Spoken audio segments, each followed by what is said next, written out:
Businesses often come together to speak with one voice over their interests. Forming a Chamber of Commerce or a Board of Trade is a form of business network whose goal is to further the interest of these businesses.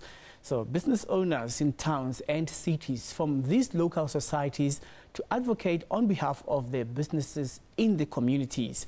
We have in our studio Linda Blackbeard, the CEO of the newly formed Randburg Chamber of Commerce, to tell us more.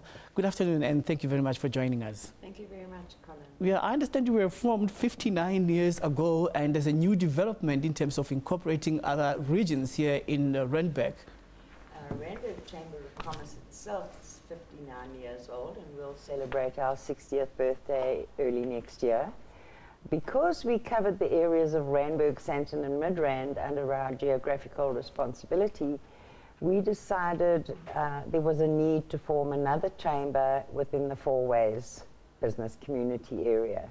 And this is what we launched last night, formally the Four Ways Chamber of Commerce and Industry, which is under the Randburg Chamber of Commerce umbrella.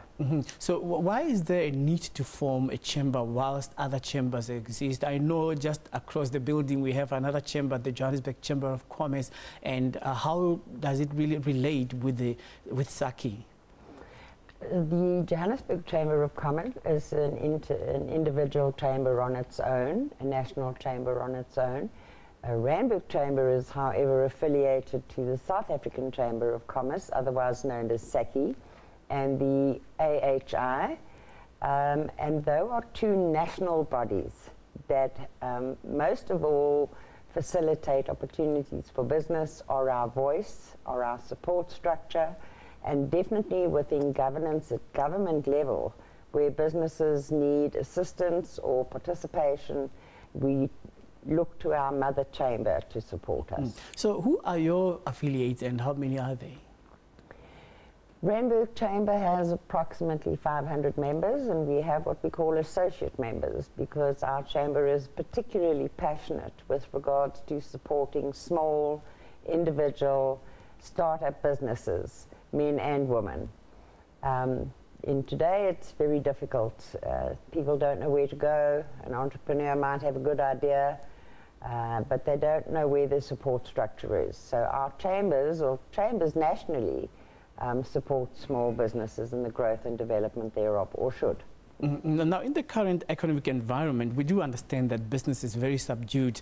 I mean, when you go around town, you see at shopping malls, most shops are closing down, and when you go to industrial sites, you see all these buildings that are being changed down because there's no longer business. So when these businesses that are your affiliates come to you, what do they say are their primary challenges, dealing with specifics?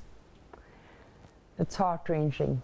On a daily basis, I hear young youth, small businesses, one and two man businesses coming in saying they can't afford to keep their doors open anymore. Their business is slow.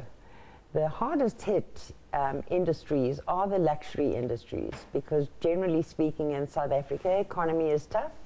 People have very low disposable income, and thus their money is kept to pay rent and school fees and buy groceries. So it's not easy for them, and they don't know where to go, and they don't know what to do. But we're very pleased to announce that our chamber is happy to have the back support of the economic development from the City of Johannesburg, the department, as well as Business Place, which is a City of Johannesburg initiative, and our mother chamber, SABC and AHI, that are all behind us in finding funding for our businesses. For somebody who's small business out there and wanting to join a chamber and wanting to know clearly what a chamber does, what is it that you do exactly for these businesses? Wow, that's a big question. Small businesses, all businesses, we are your voice. Small businesses, we're facilitating platforms of opportunity, engagement. We're very strong in the SADC region, so we promote businesses, small, medium and large, across the borders. Medium businesses, if you have a problem with your electricity account, we're not political, we don't get involved in politics, but where it affects business, we stand as a very strong voice interceding on behalf of business. So when you do that, let's bring it closer to home. Say you attend a seminar and you hear small business people raising their concerns. I was telling you earlier about a young person who said that he wants to get into the estate market, but then there is no land and the market is saturated. So how do you help such a young person to get into business? First of all, we'll help him register his business. We'll help him tax it, put it legally with the tax man. We'll get his BEE rating done for him. And then we'll sit down and establish his individual needs. Every business has different needs, and we'll certainly facilitate the correct meetings, people for him to see, so that he can overcome the obstacles that are in his way. Mm-hmm. So what has your success rate been? Oh, wow.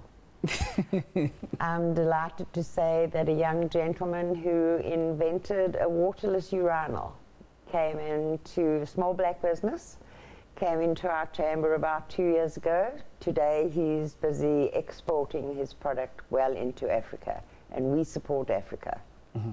All right, thank you so much. And just on a parting shot, I just wanted to pick your brain on what your comment has to be like, because economists have been saying that most of the time when people get into a subdued economy like this, if it's an own goal, then it is a problem, because politics do affect business. Now, with regards to political uncertainty, with us being on junk status and the prevailing economic situation having elicited a debate about white monopoly capital, what does business have to say, especially the Randburg Chamber of Business?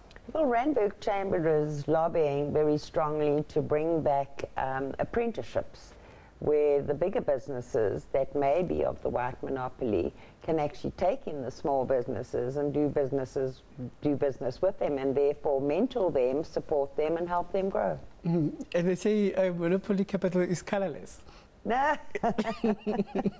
Thank you, Colin. All right, we're going to have to leave it there. Thank you so much. That's Linda Blackbeard, the CEO of the Randburg Chamber of Commerce, as they have incorporated now 4 ways into Randburg. And of course, they are celebrating 59 years. They'll be turning 60 in the coming year.